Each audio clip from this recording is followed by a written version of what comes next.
Thank you. So now I think we welcome the invited speakers that are online.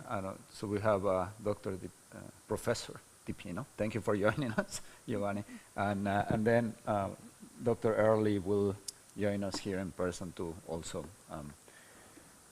moderate if needed. Things get too heated at some point. And Professor Bolognini, thank you for joining. So the link was sent to everyone. But if you don't mind, Giovanni, I would like to start with one question, because the last part, Professor Prescott, the idea that you presented because of the lack of the error on base probability, the prediction, I think that's a very useful model for many things in perception. But it seems to me that that theory is also kind of behind the sensory motor incongruence idea, wouldn't you say so? Well, I think what we need to consider is that your perception depends jointly on the sensory input as well as the internal model or your expectations. Now, depending on how reliable different sensory cues are, you might rely on them less and rely more on the internal model. So there's, right. I think these things are fluid, and there's very often sensory input that we might not be accounting for that is somehow influencing this. So unless it's tightly controlled, so I don't know if that sort of answers your question, but I think it's sort of hard to actually be as quantitative as we might like to be using this sort of theorem. And to actually measure those error signals and try to understand exactly how the updating is occurring. But I just point out that you sort of rely differently on the internal model on the sensory input depending on the reliability or the information provided by these different cues. Yeah, no, we use that quite a bit in our prosthetic work for controlling prosthesis. But so when I was trying to understand a lot of this stuff, it seems to me that the link that is hard to set up there is the relationship with pain. So in Charles-Bonnet syndrome, right, blind patients will experience hallucinations or visual hallucinations because the sense that is impaired is vision. But they don't experience pain because the sense that is impaired is vision. So that's what I would argue. So the sense that is impaired in a person with amputation is proprioception. And again, going back to the sensory motor incongruence, if the person is trying to move and there is no proprioception, there is no touch and so on, that could be problematic. And there might be some of these tactile illusions, which I think they're anecdotal, but I don't know how hard they've been studied. But if we don't see pain in blind patients because the lack of vision, why would we expect to see pain in amputees by the lack of sensory? Oh, hold on. I mean, I think this is where I don't see pain as a fundamentally different modality than other aspects of somatosensation. And we know from gait control, from all of these things, I mean, gait control is just another example of masking, that there's a lot of interaction between what I would sort of consider more submodalities. So I don't think pain is as different from touch or proprioception as pain is from vision. From vision, so it's a bit closer. I think it's closer, and I think there is a lot of interactions going on. I mean, gait control is just being an evidence of this in the spinal cord. But even then, I would say, I mean, I sort of look at Mirbox sort of data and stuff like this and think of cross-modal integration. Maybe this is not happening at the spinal cord now, but if you have sensory visual input that's contradictory of the somatosensory input and you're not very confident, like the somatosensory input is not typical, you're struggling to interpret it, I think that visual input, if you can sort of make it make sense, will sort of have more influence on the somatosensory percept than the actual somatosensory signals. Right. So I think all of that depends, that's all sort of wishy-washy, but it depends on levels of confidence and prior expectations. So something that I was thinking is, if we go through a lot of surgeries where you anesthetize the limb, so if the lack of that sensory input, I will imagine we will see a lot more pain coming on. So I broke my hand. I went through a surgery, and I'm not going to go into the whole story how we ended up trying to develop a model for phantom sensations because of my accident. But so I had experience of a phantom, and phantom movements and so on, and this is something that happens at the hospital all the time. and talking with the anesthesiologists and so on. So the incidence, or maybe we haven't recorded, but patients don't. I mean, the whole point of anesthesia is that the thing is, it's not hurting. And if we do an axillary blockade, there's no tactile and any sensation, somatosensation coming, then I will expect to see more phantom pain in these surgeries.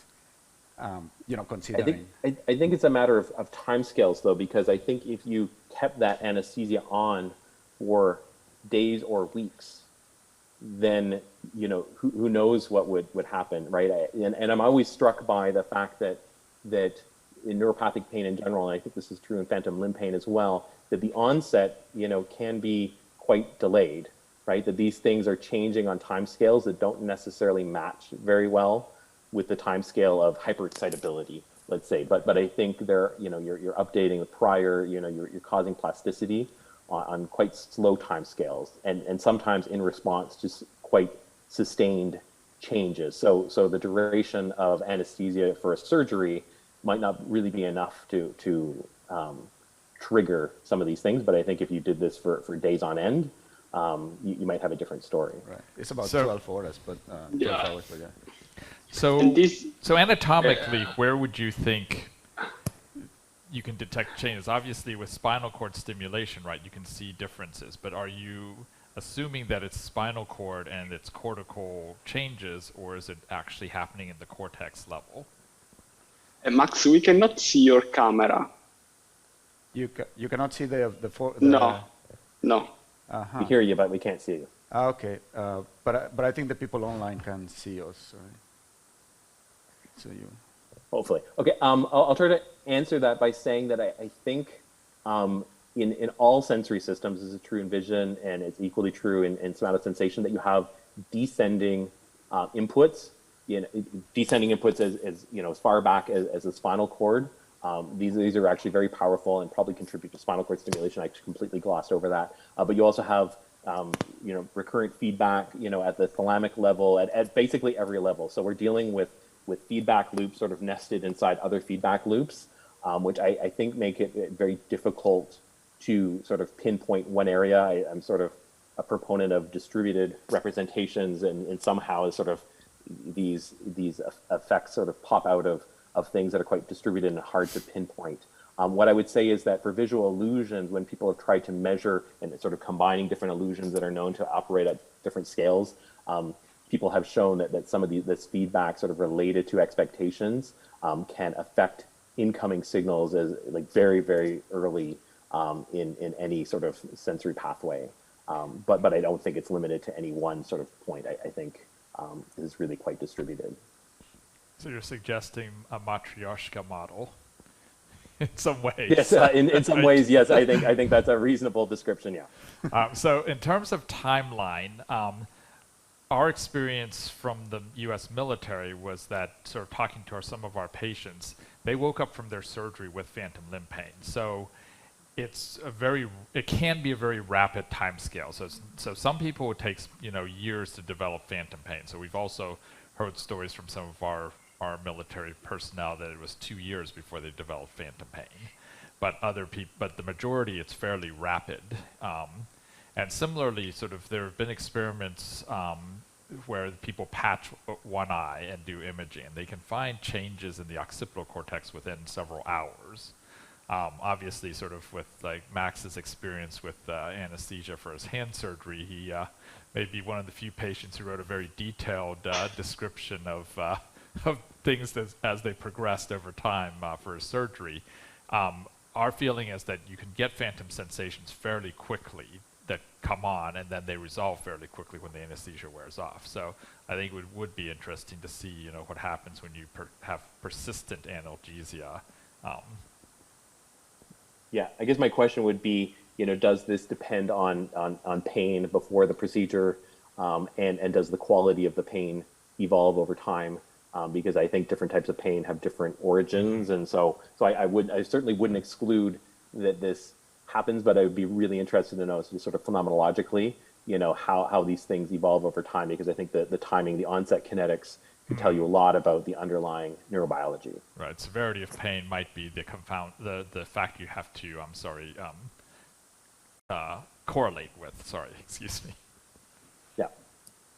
Yeah, we have to we're working on this phantom model enable bodies, but once we have it polished, we'll start. May I ask a question related to that? You don't mention the motor system. Do you think that's completely out of the picture in the model you have?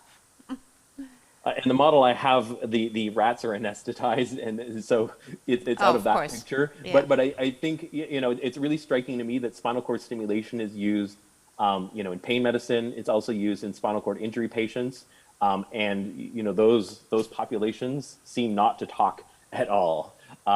And so, you know, I was actually struck by, you know, is it proprioceptor activation? You know, we're modulating the stretch reflex, you know, and this is sort of the basis for a lot of motivation of using spinal cord stimulation, you know, post spinal cord injury, like for rehabilitation and whatnot. Are we actually having analgesic effects by activating the proprioceptors, or is that simply, you know, a side point? You know, but certainly as you have motor activity, you're going to be activating those proprioceptors normally or abnormally, and that's going to have influences. So I wouldn't rule it out, but in our case, it's simply not, you know, doing very much. But clinically, I think it's important, and I don't really understand what's going on, especially because there's this disconnect between the different sorts of clinicians that are using this for different clinical indications. So we have a large, sorry to just jump in here, we have many questions that are, the slide is popping off right now, let me tell you. But I think this is a good place to maybe start, and actually, Professor Bolognini, I'd like to start with you.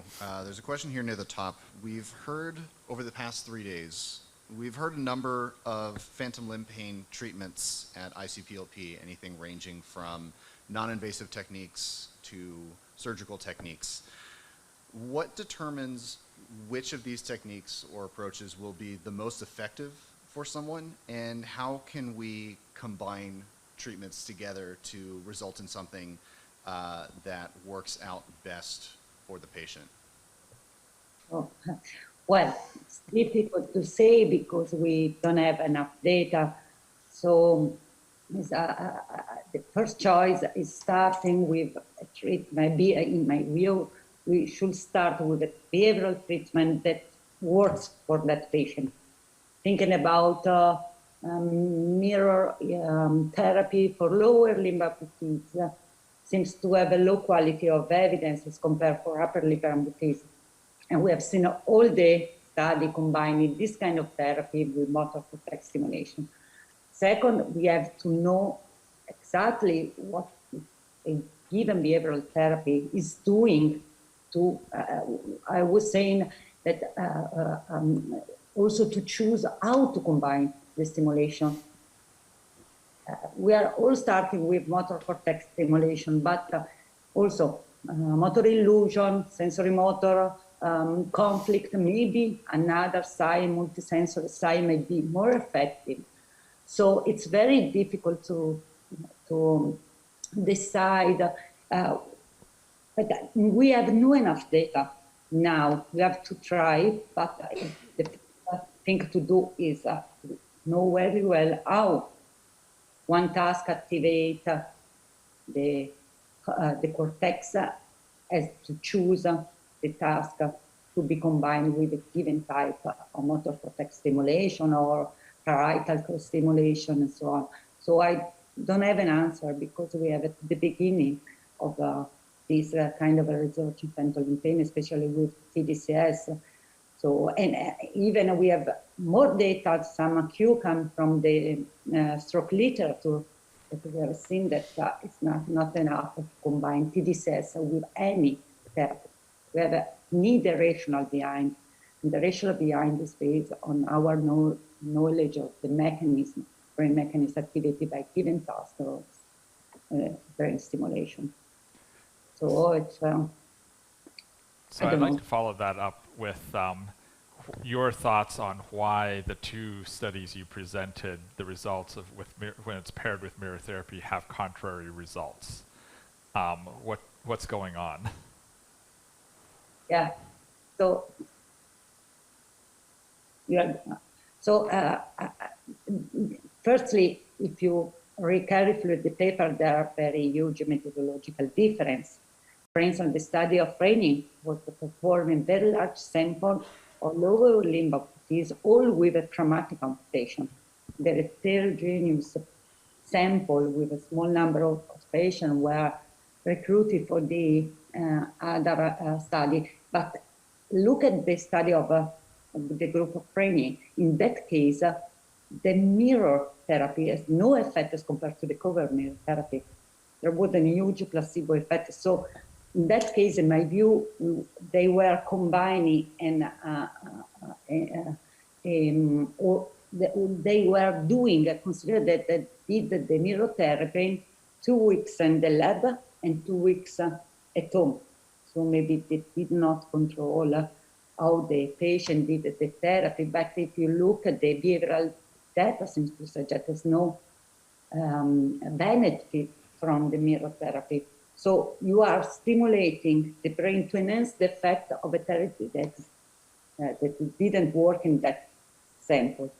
And the other study did just 2 weeks with a small number of participants. In that case, there was an enhancement effect over a mirror therapy was working.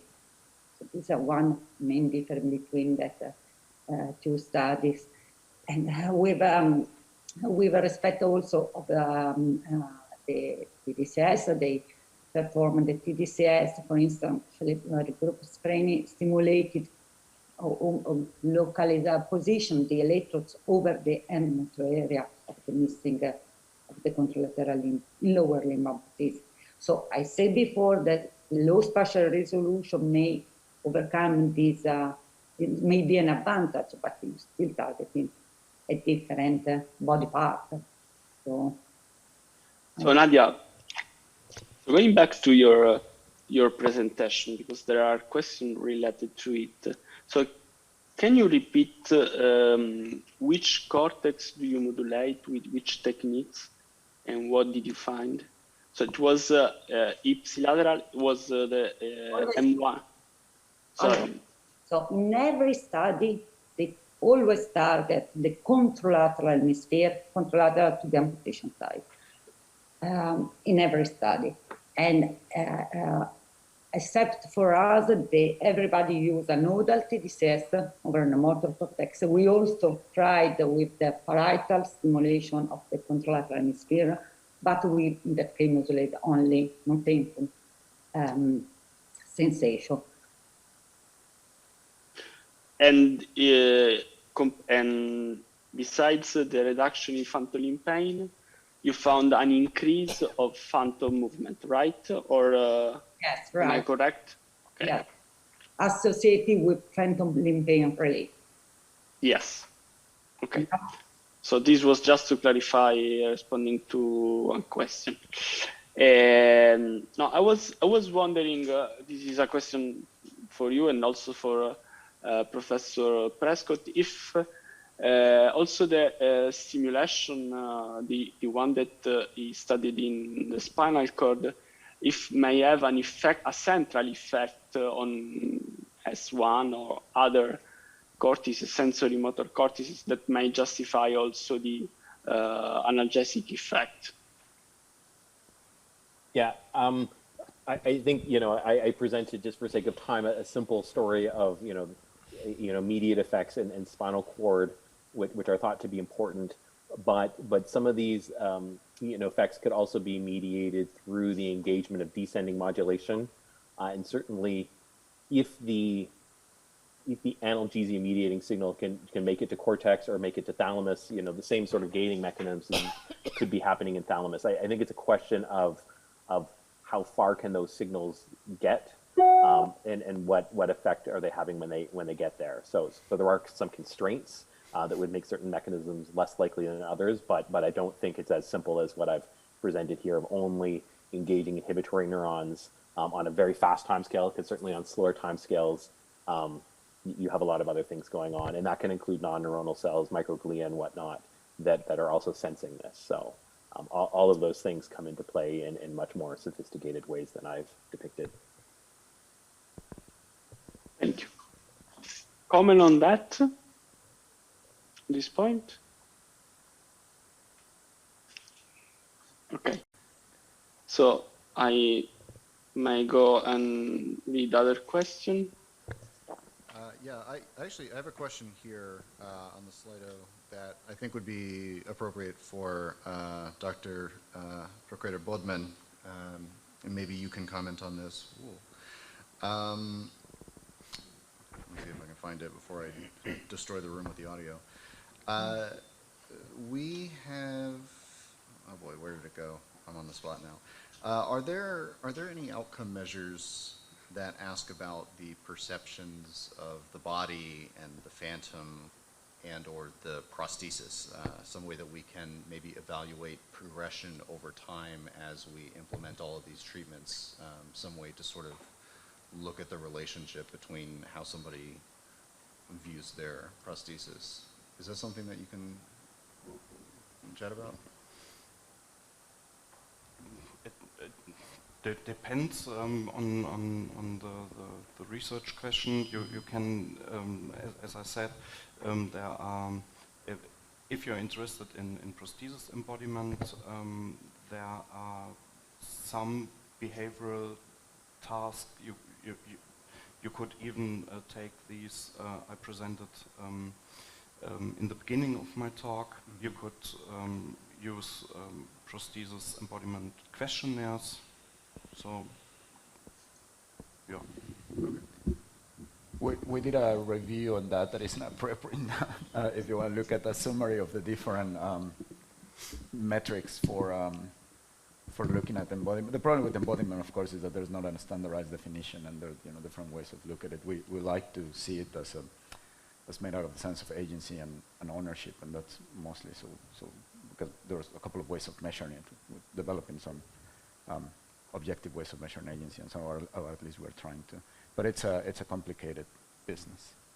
But since Longer et al. Had this psychometric study, it's pretty clear that ownership and agency relates to embodiment, or is a subcomponent of that.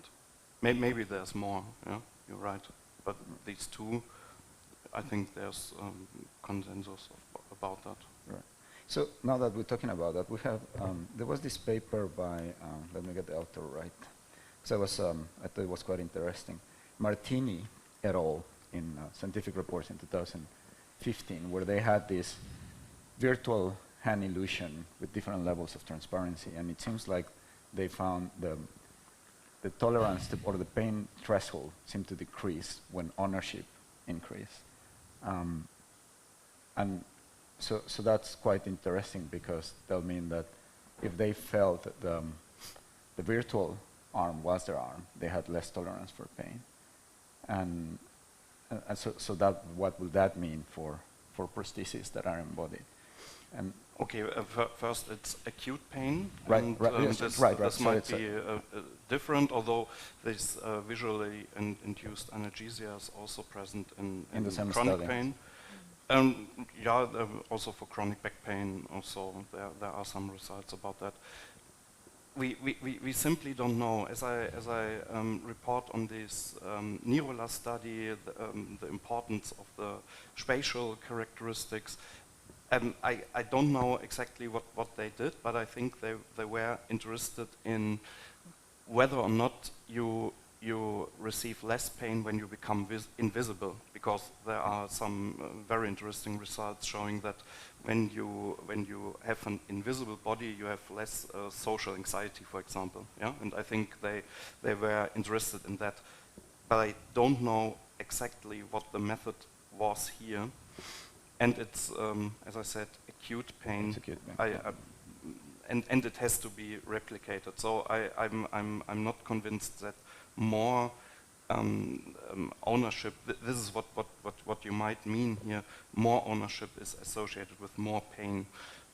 No, but probably not. Moreover, this is the finding of the paper. Yeah, it if I may intervene, to perceive pain, you need a correct localization, and this is the reason why when you bump the hand, you move the hand, as quick as possible. So this may also contribute, especially for acute pain. This may also contribute if you do not see your body, it's not easy to localize the pain. Right. So the way, as I said in my talk, the way I look at embodiment is as this emergent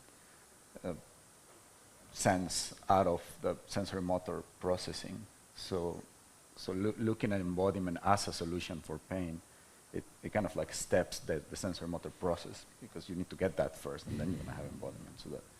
But once it is established, this embodiment and this altered body representation, I think it can become a source by its own.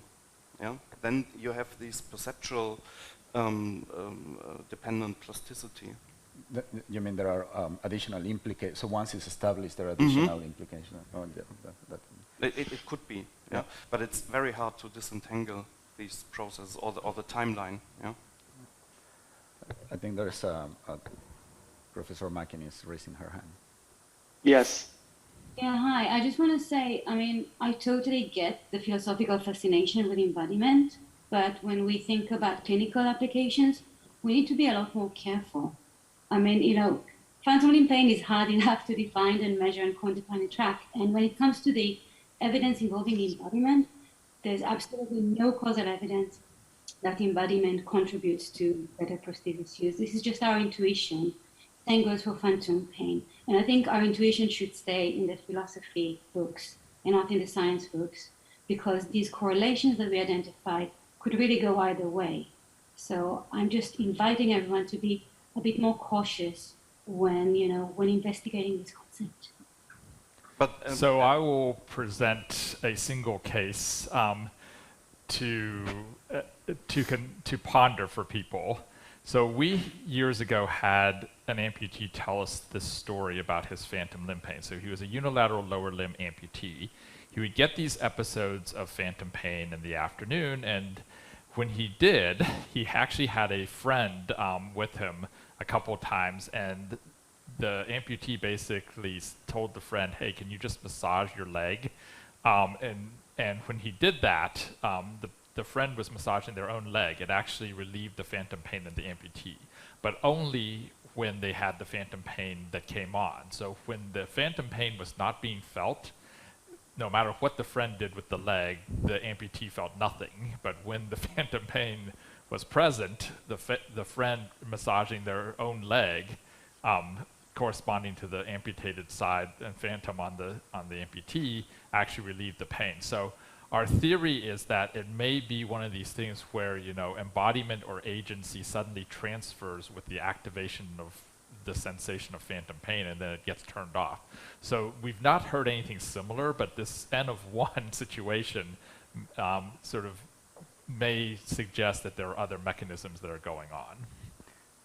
I guess the problem is that it's calling it embodiment. The issues with the definitions, right? Because I feel like there's a big gap to say somebody can have embodiment of somebody else's body without having any, you know, sensation, right, or like or ownership. So, and the issue with, you know, with stuff like that is that that person might have, as I mentioned before, you know, pain is a complex experience. So your own, you know, there's intercratic factors that, you know, that thing might be a thing for you, and you can help. I mean, right. Well, I mean, like, study. I mean, the other thing is, right, so you see somebody else in pain. Some people would actually, you feel pain, you feel their pain, as it were, whereas other people, you know, they don't feel anything. So maybe, well, no, it may be just, you know, the degree of like ability to empathize, or ability to trigger some mirror neurons or something else that allows you to feel or sense somebody else, like somebody else's situation. Yeah. But I guess being if we try, communication of science is already hard enough, and you know the way we use words and so on sometimes can create a lot of confusion. And then for say my students that are reading papers and they go and see at these case studies, they're like, well, what's potential embodiment, and then we create.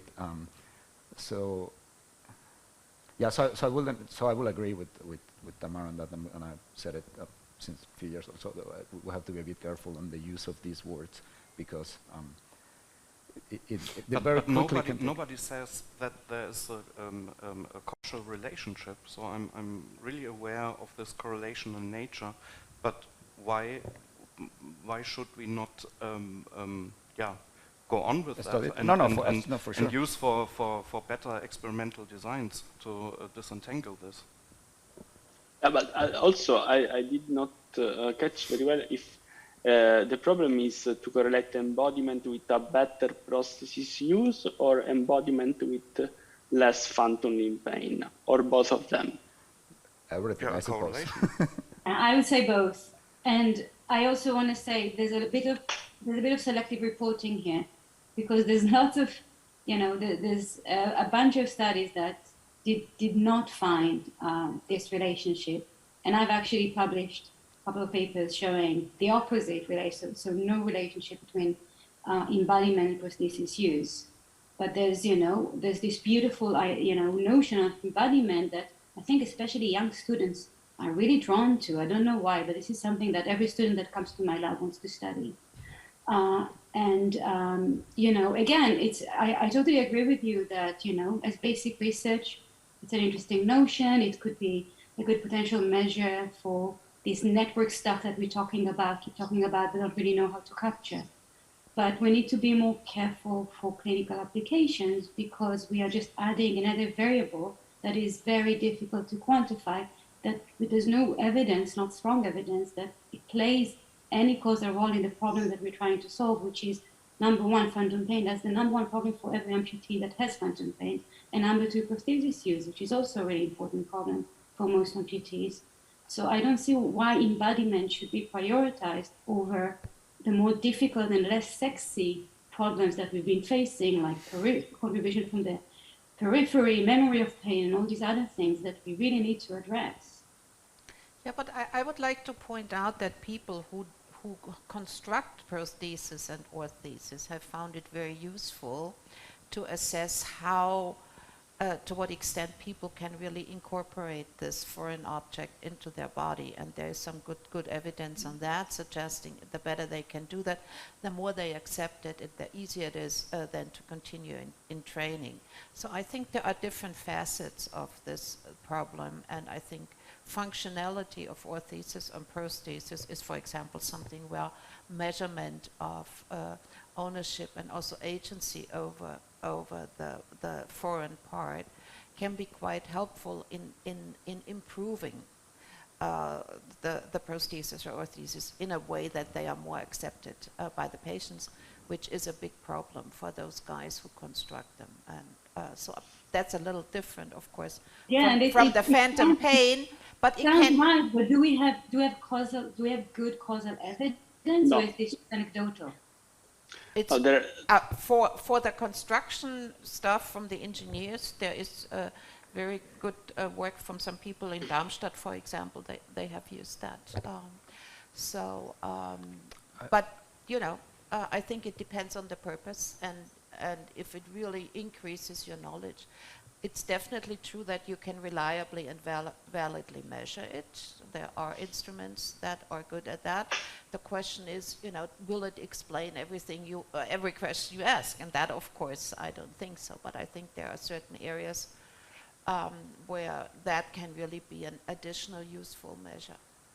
I will disagree a little bit there, because I feel like recently by some of my colleagues on the engineering field, a way to get your paper published is by saying that having sensory feedback, and that's going to be maybe Professor Besmaya is going to jump in here after I say all these comments, but they said, sensory feedback is fundamental for a prosthesis acceptance, or embodiment is fundamental for prosthesis acceptance. And but you can test it, right? Right, but I think it's definitely not it's function what is the most important part. If it's something that looks, that is not embodied but is very functional, patients will use it. If it's comfortable, patients will use it. If it allows them to do what they want to do, they will use it. Whether, in surveys and patients never come to the clinic, I want my prosthesis to feel. That is the bottom priorities on when it comes to function. They want to be able to reliably do stuff. They want to be able to use it all the day, and so on. But of course, it comes to a point, and this is a discussion that I have had with Professor Besmaya a few times. If you get to a multiply articulated, very dexterous hand, and you don't have sensory feedback, then you will not be able to use it very well. Yeah. But most prostheses that do this, and then the sensory feedback is good. So a lot of our patients without sensory feedback, they could grab grapes and do very delicate tasks because they have a very good control because of the implanted electrodes and so on. They like the sensory feedback, but I wouldn't say that was their main priority. Like it's not in surveys, and I personally haven't seen it. But now we went far away from prosthetics, but maybe the people working on prosthetics are gonna yeah, that's always been the issue with prosthetics. Sort of like people would rather have good motor control than to feel if their coffee is hot or cold. Like they want to be able to pick up their coffee mug. They don't care if it's hot or cold until it gets close to their lips. So if they had to choose one or the other, it will be the motor function. Yeah, but I think it's you can test it all empirically and then go from there. I would agree that anecdotal evidence is interesting, but then it can only be a starting point. But I would add also that unilateral amputees usually does not have big functional problem. So if you talk with them, and also there are questionnaires, they always manifest the wish to have back their limbs or something that is similar to their limbs, not just a tool to resolve functional problem. So that's not on the survey, on the data. It's on the surveys, and personally I haven't. That's not what I have here from patients. And then the published surveys, if you look at sensories, it's right at is one of the bottom things. It's mentioned, but it's not like the main stuff. But you touch on a point that is important. Bilaterals might care more. You want to have something that is working first of all, and that is reliable. So this is the first thing, because if you are disabled and you cannot stay every day in the office and asking for reparation and so on, but at the end, sensory feedback is important. It's one of the things that is important, that has been reported as important. So if I can step in, we have, there's a question here that I think could easily be its own hour-long conversation, so I will pitch this at the panel and see what happens to it. But I think I will direct this to start to Professors Machin and Bolognini. Now that we're reaching the end of this first International Conference on Phantom Limb Pain, do you think that you can summarize the findings related to the origin of phantom limb pain? And I've recognized that as a very, very large question, and one that we need much more research to sort of definitively answer. But I'm curious if you can kind of summarize maybe what has been talked about over these past 3 days. Nadia, I'm giving you the honor. Well, the impression, the feeling that I have at the end of this meeting, and that I'm continuously thinking about that, I have the impression that, of course, we have many different mechanisms, and maybe that are linked to many different phenotypes of phantom limb pain. I have this, so not one kind of phantom limb pain, different kind of phantom limb pain with different mechanisms that may differently contribute to them. Think about our somewhat conflicting data from me and Tamara about the fact that I found that you can induce a phantom pain relief by moving the hand, and she found that the pain can be induced by moving the phantom. But it's not a necessary contradiction. Maybe are different kind of phantom limb pain with different mechanisms. So one thing that, one main conclusion that came to me from this meeting is that, for instance, I have the impression that at one point we have to share a way to assess and measure phantom limb pain in every manifestation, including phantom sensations and pain. We have talked about yesterday about neuroma pain, and take consider all these different aspects all together, because I have the impression that we have different phenotypes that can be subtended by different kind of mechanism, and this in turn, to come back to the previous question, this in turn may impact the rehabilitation. So one rehabilitation might be good for one patient because there is a main mechanism more important than the other in that patient. Even also psychological factor, as we said before, so not only physiology, but also psychological factors, the history of the patient, what's happened before the amputation. So this is my main conclusion from this conference with very interesting data and putting everything together in one talk, in one single conference was amazing to clarify and think to the future development of the research in phantom limb pain. Just a quick clarification, Nadia, I don't show causal relationship between phantom movement and pain. The only causal evidence I've ever shown were to do with pain network downregulating the motor network, which correlates with changes in pain. I never said, and I don't think that the movement has any causal impact on the pain, except maybe for this specific subtype of phantoms that are experienced as frozen. If I have to put all the pieces together, I would say that there's a resonating consensus that we can't agree on anything. And I think the reason we can't agree on anything is because there's so much heterogeneity in the phenomena and the patients that we're studying. There's also huge technical problems with our research, starting with the tiny, limited sample sizes. With the exception of the demographic studies, the epidemiological ones, and one really massive study by one of the surgeons, all of our studies are 10, 20, 30 patients if we're really, really lucky. And we cannot generate the level of evidence that we need in order to answer this question, especially considering the heterogeneity with such small samples. No matter how strong my scanner is, it's just not enough. So I think for me, the take-home message is we need to either find some basic common ground very quickly that we can work on together and combine forces and be nice to each other as reviewers so that we can reach some progress and through collaborations and putting our sample sizes and paradigms together.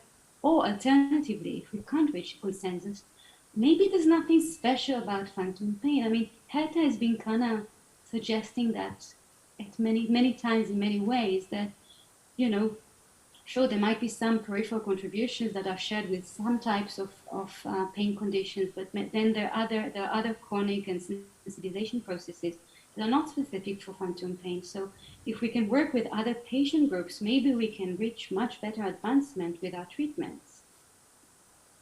This is my take-home message. Great, thank you. Please go ahead. No, I think it's a very, both of them, of course, a very good comment. And I like a lot Professor Mackin's last comments. And maybe we should also, since the phantom limb pain is so heterogeneous and patients are so heterogeneous, we can start from what we agree on phantom limb pain. So it's just an entity. There is something that we can call with a name, phantom limb pain.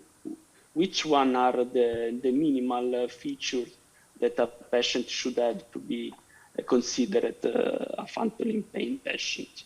And then starting from that, so if we agree that phantom limb pain does exist and as this feature, we can start to subdivide subgroup of patients with different features. Yes, I agree. Was my point. I mean, also yesterday we discussed a lot at one point. What do you mean? We ask about neuroma pain, phantom limb pain. So we have to find out common feature, and maybe there are also different phenotype. And starting from this, will improve how we put the effort to do research on different aspects of this pain syndrome, but starting from a common point to move in different directions. So I absolutely agree with you. Thank you so much. And so we have about 10 minutes left here with this panel, so I would like to ask a question maybe of each of our panelists, something to kind of as like a final take home here.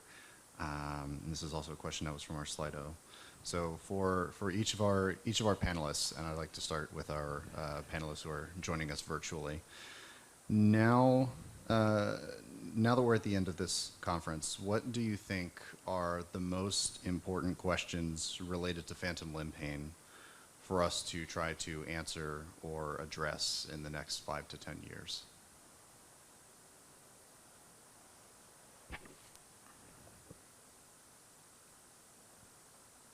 I'm happy to start.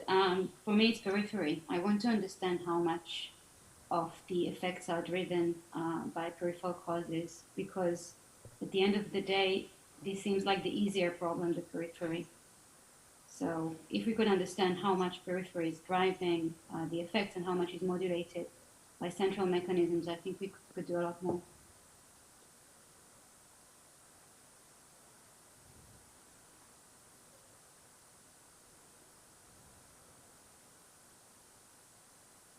Professor Prescott, do you have a comment on that? Sure, I can add my 2 cents, which is I agree with the comments about the heterogeneity and how difficult this is, and that we're dealing with a small patient population. But in other areas, as a basic scientist, I'll raise the point that we can try to deal with this also with animal models, especially with the periphery. I spoke about rodent models, and they're not great for everything. Certainly, I think as you get further up into cortex, there are differences, but in the periphery, there are a lot of similarities, and I think certain questions could be answered there. I think there are ethical concerns, but at the same time, this idea also of trying to find similarities and with other neuropathic pain syndromes, as much as we can try to do that. I'll just point out that for instance, most neuropathic pain have associated with them sensory deficits. It's not the same as completely amputated limb, but there are sensory changes and mostly deficits with neuropathic pain. And so I think trying to find connections there in order to increase the sort of patients from which you can draw information and trying to connect also with animal models would be extremely useful. It's a very important take-home message, I think. We should connect more the basal-based science with the clinical science, because this can help to increase the sample size and increase also the level of evidence. Okay, Max, comment from your side and other. Well, we have a few people on this side, so we can start on. You forgot Nadia. Oh yeah, I was going to let Nadia speak first. There's I already said, so for me, one of the most important questions, of course, basically uncover which is the main mechanism triggering this condition. And I was saying, for instance, from my experience, that the most circumscribed to the use of transcranial current stimulation, that is my expertise. For me, I understand that, I have the sensation that it's not an analgesic effect on the motor cortex stimulation that activates some inhibitory stores, some inhibitory intracortical approaches, but that there also are more specific related to some sensory motor representation. And these are in my view, there is some commonalities with other neuropine conditions, but still have some very specific features that we have not detected yet very clearly. So I think even for me, the neurophysiological side. Then, of course, I agree that the majority of studies before very few, very small sample of patients, but also the single case might be of interest.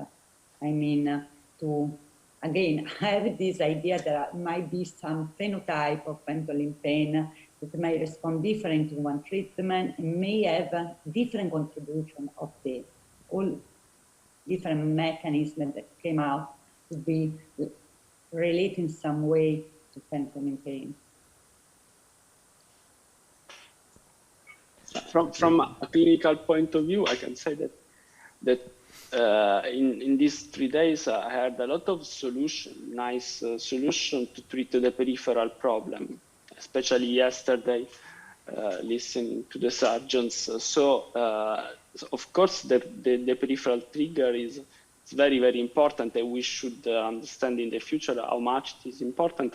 But maybe there are promising treatment while looking at the central phase of the problem and looking at the neurostimulation. And as you do, as you know, I do a lot of neurostimulation. There are maybe less possibility today as the tool that we know today. So we should also not forget the central part of the problem.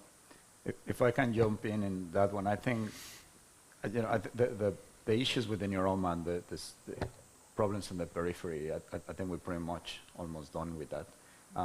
I can foresee actually that once these surgical techniques become commonplace in an amputation, we're going to stop talking about phantom limb pain. I don't know if it's going to be within my lifetime because it takes a long time to implement these things. So for the interest of, I mean, I think future generations of scientists might struggle to get patients, or I hope, you know, once these things happen, to struggle to get patients with phantom limb pain. So we might as well take the opportunity that we have to try to understand something out of this, because I think it's going to be gone. I'm quite positive that this problem is going to disappear once this surgical technique, and therefore why I have been, you know, a bit stubborn on this differentiation with neuroma pain or phantom limb pain, so we can let know our colleagues in the clinical side that these things exist, even though, you know, the surgeons are doing it and so on. I still hear of cases in Europe of surgeons keep cutting neuromas, resecting them up until they get to the spinal cord, and that's, yeah. So I think, you know, this meeting has been great in terms of bringing together world experts in various areas from various fields. And so, Max, I wanted to say thank you and your team, because I know how hard they've been working in real time to face all the challenges that the pandemic has brought. I think ultimately sort of our goal is the same, which is to find treatments that will help patients with phantom pain. I think the next sort of direction for things will be sort of molecular medicine and trying to get a better handle on pathophysiology. Yeah, Max, I can just reiterate the thanks. It was really fantastic 3 days. I have 3 points. The first one would be, I would like to see more studies really comparing phantom pain with other types of pain to differentiate if there are specific or joint mechanisms, and really to focus more on these wealth of mechanisms. I think there may be even more than 2. Yeah, not just neuroma, there may be other things I think we would be detecting. Second point I would like to make, I would like us to characterize these patients on different levels, so that maybe we can actually find diagnostic subgroups, and that then might be assigned to different treatments. And as far as treatment is concerned, I think we really need larger studies, and I know you are working on that, so I think we should collaborate on treatment outcome studies, and we also should do longer follow-ups, because the important thing is really, do we make a difference in the long term? And we don't really know that. I will second that. I think if something that, yeah, if we're gonna raise the standard when it comes to research on phantom limb pain, it will be long-term follow-ups, at least 6 months, 1 year, because you know, we all hear of patients, and for every treatment that was presented today here, like in the morning, the nerve stimulation and central stimulation, and the surgery that was a bit higher on the spinal cord, I think I've been in contact for a patient who has had all those treatments and said, like, well, you know, this was done a few years ago, but my pain is back. And so long-term follow-up will be something that we should maybe, when we're reviewing papers, start kind of demanding on, which is a problem, of course, for you know, students if they need to graduate and stuff, but you know, better planning from the part of ourselves will be necessary. Well, my first treatment outcome study I did as a master's student, and I got a 2-year follow-up. Oh, well, that's yeah. So that was a long doable. master. It was, of course, long after the master, but you right, can right. do it. You Yeah. know. Yeah, long-term follow-ups I think will be important, and metrics, and of course measuring pain, and so that will be another thing that we need to be more careful. So we try to use different measures, but we still just take a single point in time when the patient is coming that day, and we have had, you know, in one study I know it happened somewhere. So it's a patient that showed up one day and had a lot of pain normally, and that pain didn't have that day didn't have more pain, but he had some beers before showing up to the time. So and you know, and then you look at the graph and it's like pain, no pain that day, and then pain. So it is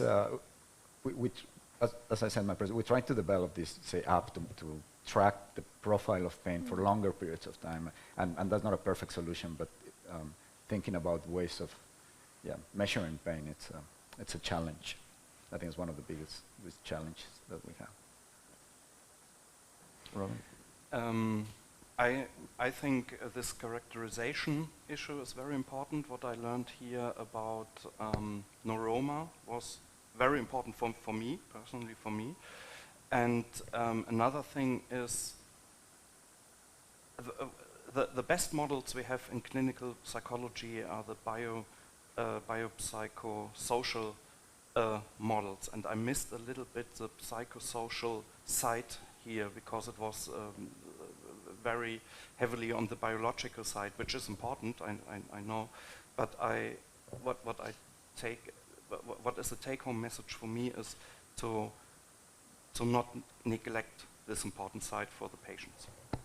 I agree. I think that was lacking on this conference. But for the next edition, we're going to bring more psychologists.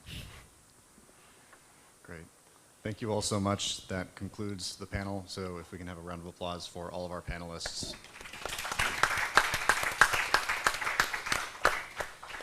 There are still plenty of questions here, and I'm sure questions that are still unanswered. I encourage you all, if you have anything that you would like to ask our panelists, please reach out to them. I'm sure they would love to chat with you more about this. And now I'm going to turn things over to Maria Munoz, who's going to... Let us get out of here first. Yeah.